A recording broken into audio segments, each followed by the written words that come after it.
The bell above Claire's curios chimed softly as I unlocked the door, its familiar tone echoing through the dimly lit shop.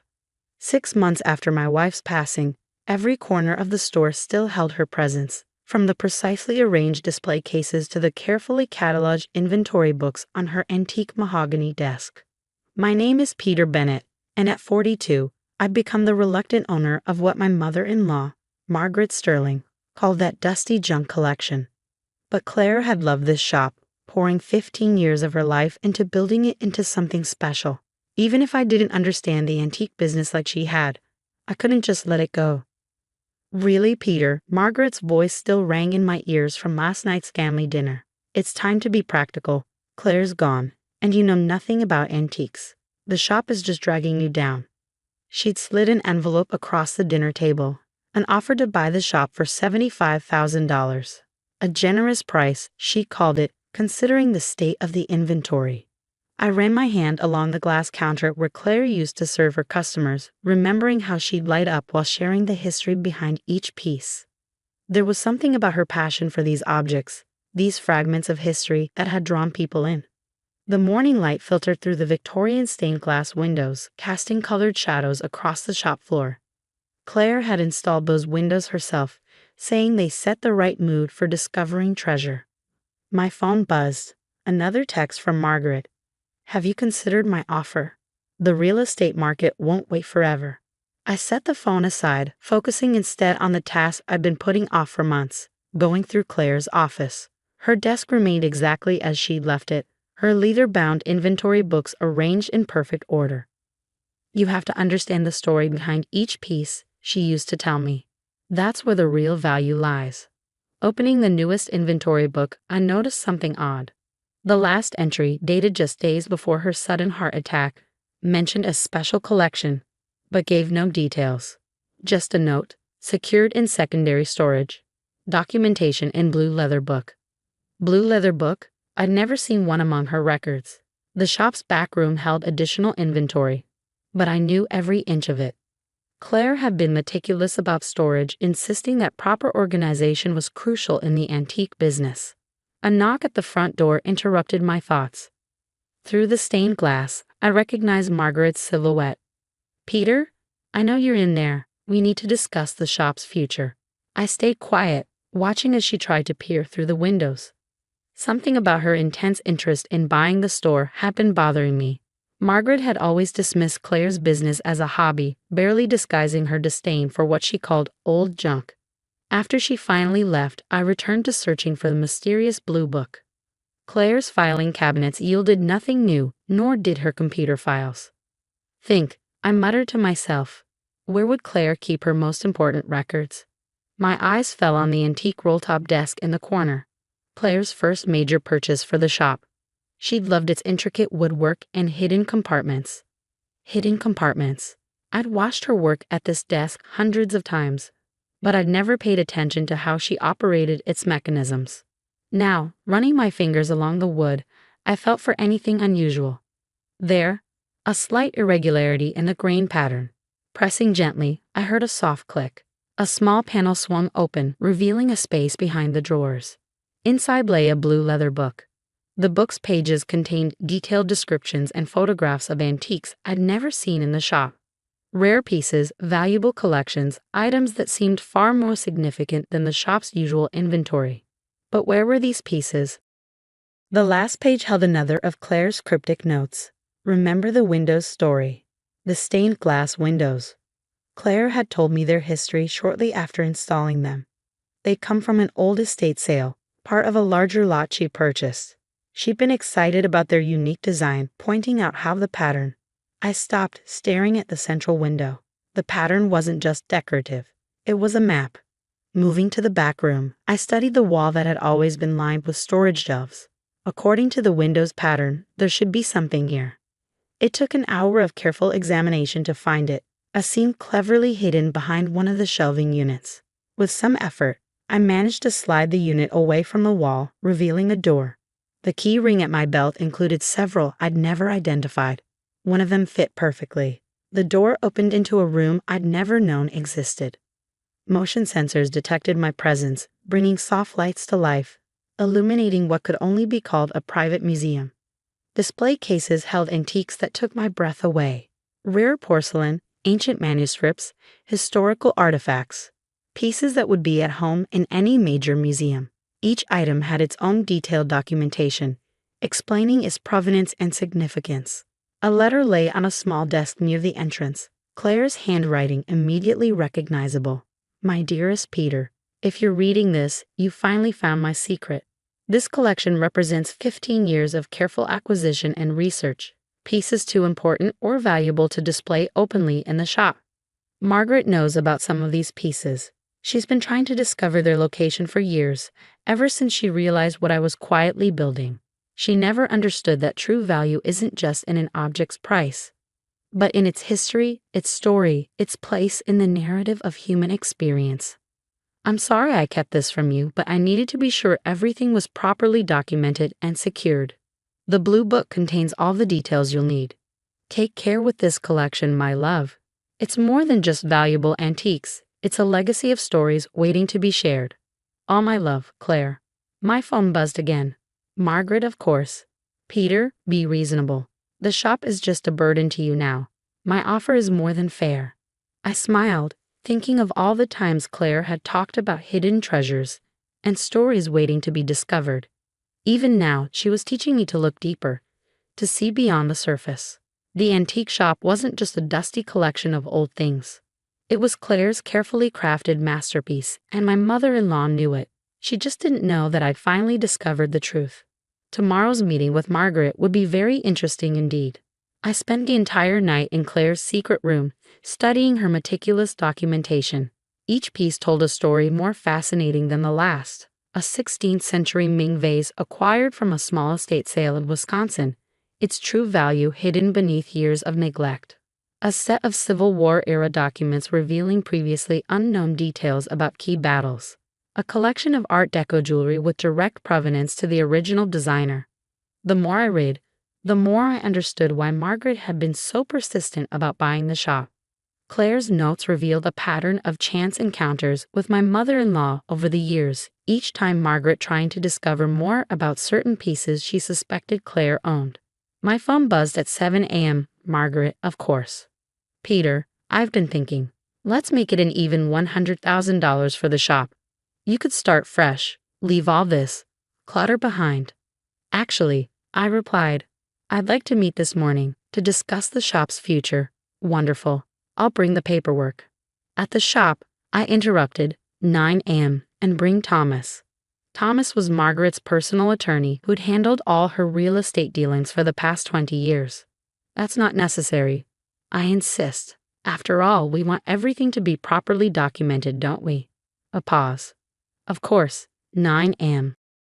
I spent the next 2 hours preparing. Claire's blue book wasn't just a catalog, it was a roadmap. She documented every conversation with Margaret, every attempt to locate specific pieces, every offer made through various intermediaries. At precisely 9 a.m., the shop's bell chimed. Margaret swept in wearing her signature pearls, Thomas trailing behind with his briefcase. Peter, dear, you look tired. This business is clearly taking a toll. Let's sit in Claire's office, I suggested. We have a lot to discuss. Margaret's eyes darted around the shop as we walked to the back, likely searching for any signs of the pieces she'd been hunting for years. I have the papers ready, Thomas began, opening his briefcase. A straightforward sale. Before we start, I interrupted. I'd like to discuss exactly what's being sold.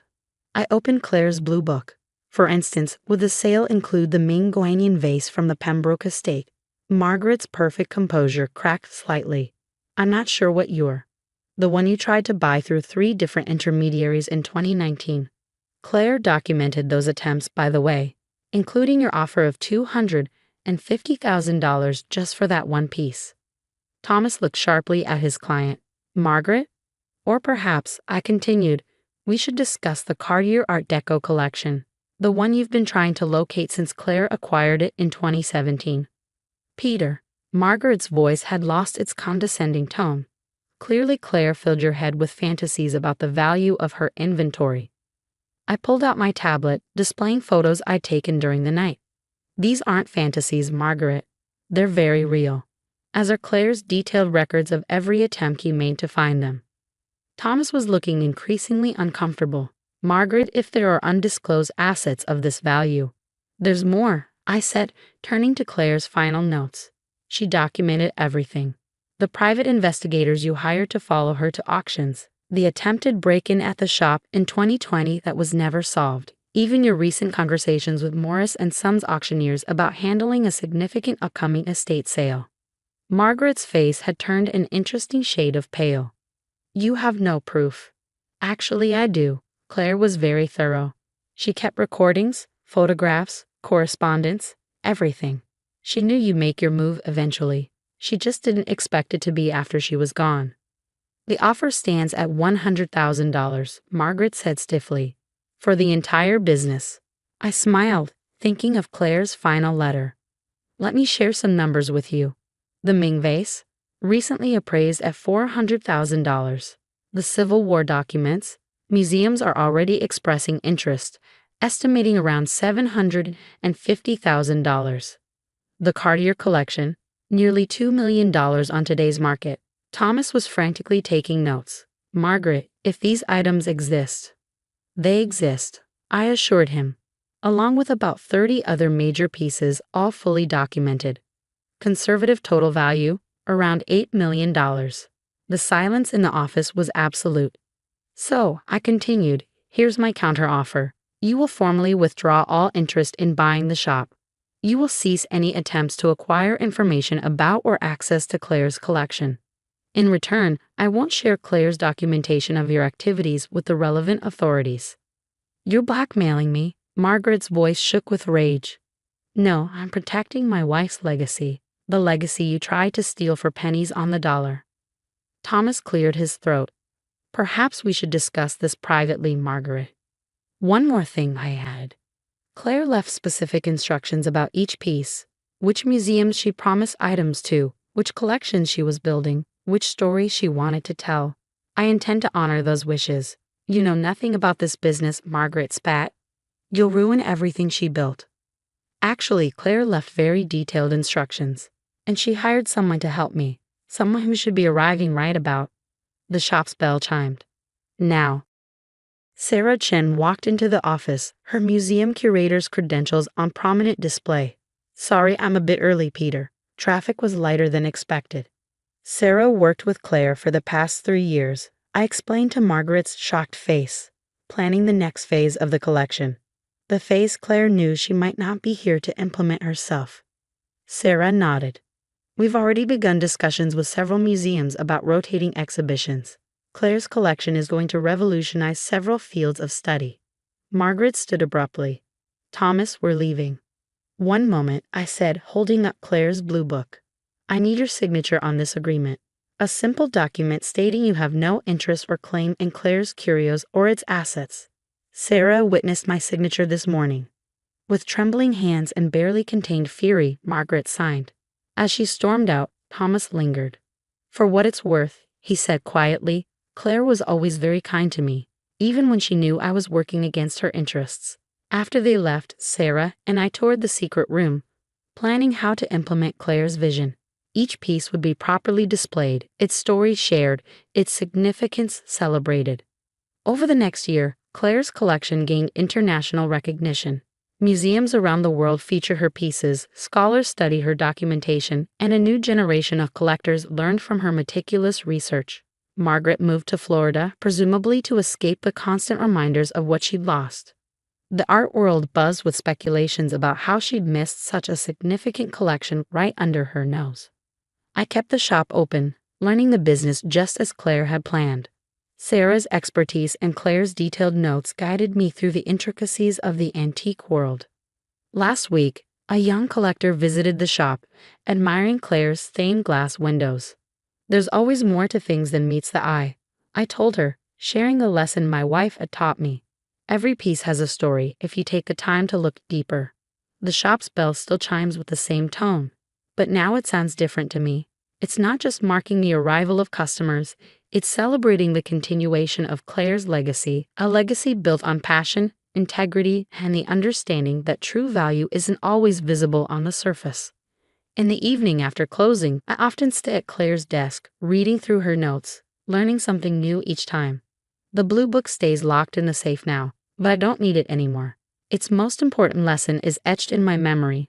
Sometimes the greatest treasures are the ones hidden in plain sight, waiting for someone to care enough to discover their true worth.